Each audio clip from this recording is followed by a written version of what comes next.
Bonjour à tous, nouvelle petite vidéo d'autonomie. Aujourd'hui on est encore du côté du Walipini et cette fois c'est pour l'arrosage. On revient donc sur le système d'arrosage directement avec le variateur ici. Et aujourd'hui en fait ce seront les tests, les tests temps réel, puisque du coup on va arroser sérieusement aujourd'hui, parce que là ce week-end on est quand même mi-octobre, mais il fait encore une chaleur à crever dehors. Un temps magnifique pour le potager au moins, même si moi j'aime pas la chaleur. Et du coup ben voilà, il faut qu'on arrose un peu quoi. Alors cette fois, petite nouveauté par rapport à la dernière fois, vu que je vais faire un test sur la durée, il faut que je puisse voir la température. Donc on va passer à coup de FLIR. La FLIR en fait c'est une marque d'appareil de caméra thermique. En plus avec la mise au point c'est un peu pourri. Donc le but c'est d'essayer de voir en fait les températures des appareils, de la pompe, des panneaux, tout ça. Alors je sais pas si on voit bien. Là les panneaux sont à peu près à 46 degrés. Le variateur lui il est froid par rapport au panneau, donc là on est 36 degrés. Voilà. On peut voir qu'en fait la masse orange là c'est la masse chaude des panneaux, et qu'ici on a le boîtier électrique, vous voyez, qui fait une... Alors, je sais pas ce que ça va donner à la caméra. Ça fait une masse de vent là, une masse plus fraîche, 37 degrés, 36, les panneaux 45, et le variateur il est juste devant et on n'est pas très haut non plus en température. Alors, je vais passer derrière. Derrière c'est pareil. Alors forcément ça rayonne parce que il y a les panneaux autour qui rayonnent, mais voilà, le variateur en lui-même on n'est pas trop mal. Là ça fait 10 minutes qu'il tourne. On dirait qu'il y a une masse chaude là, mais je sais pas en fait si c'est pareil, si c'est le rayonnement du panneau ou si c'est à l'intérieur, ça chauffe un petit peu les composants. Dans tous les cas, de toute façon, l'électronique va chauffer, c'est obligé. C'est pour ça qu'il y a des ventilateurs. Et voilà, donc je vais essayer là justement dans cette vidéo de voir un peu qu'est-ce qui chauffe. Et pareil du côté de la pompe, hein, voir si la pompe ouais, si elle se passe bien quoi, si elle chauffe pas trop. Par rapport à cette histoire d'AT2. Vérifier si ça crame, tout ça, vu que c'est du matos chinois, bon, c'est jamais, il n'est pas trop cher par rapport à ce que ça fait. Donc voilà, je vais passer un coup de FLIR régulièrement pour voir un peu comment ça se passe, quitte à éteindre de temps en temps le variateur, le toucher pour voir si c'est chaud ou pas, après avoir coupé le courant bien sûr, s'il y a des courants de fuite, voilà. Et puis, ben voilà, donc là, direction la pompe. On peut voir aujourd'hui qu'il y a pas mal de vent, c'est un peu pénible pour filmer, mais bon. Alors ici on se retrouve du côté de la pompe. On peut voir qu'elle chauffe un peu par rapport au reste. Là, la caméra thermique nous donne à peu près 50 degrés.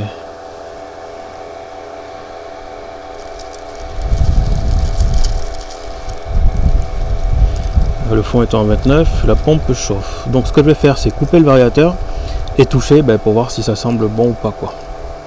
Alors ici j'ai refait la modification, je suis donc passé en 2 fils, relancé, ça fait 20 minutes que la pompe tourne, elle est à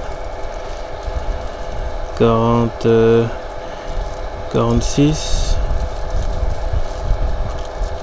à certains points elle a refait sa calibration, elle est à 56 degrés, 57 ici. Alors je sais pas si c'est sa température normale ou pas. Il faudrait que je refasse un essai sur le secteur pour pouvoir comparer, parce que là du coup je peux pas vraiment comparer. Je peux juste voir que ça chauffe. Maintenant est-ce que c'est normal ou pas, je sais pas. On va voir ce que ça donne quand même sur le terrain en termes d'arrosage. Alors ici j'ai changé de côté d'arrosage pour voir un peu ce que ça donne. Mais c'est quand même convenable, hein, tout est bien trempé. On a encore pas mal de légumes à récupérer. Ouais, ça a bien arrosé quand même.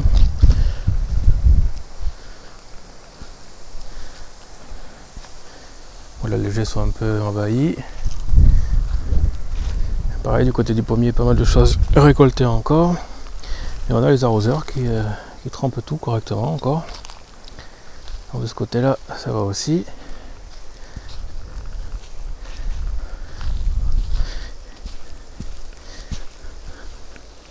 Bien sûr, ça arrose moins fort que si c'était direct sur secteur. Mais bon, il y a moins de puissance aussi, donc voilà. Ici, c'est pareil, c'est trempé.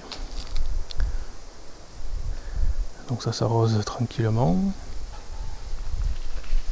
Devant la maison aussi, de ce côté-là, ça arrose tout aussi, donc c'est pas mal.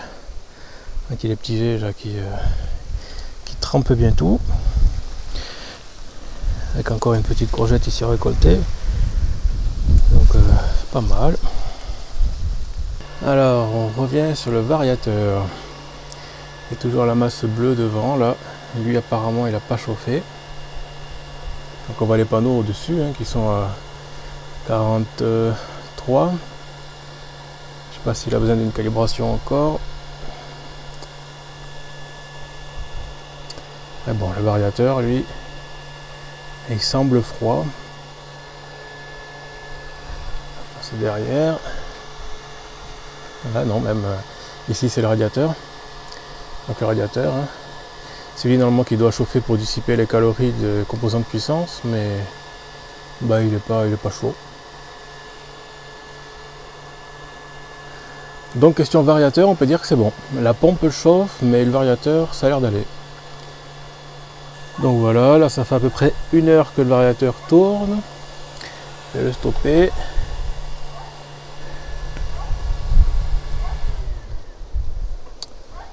Pour lui ça a fait ni chaud ni froid.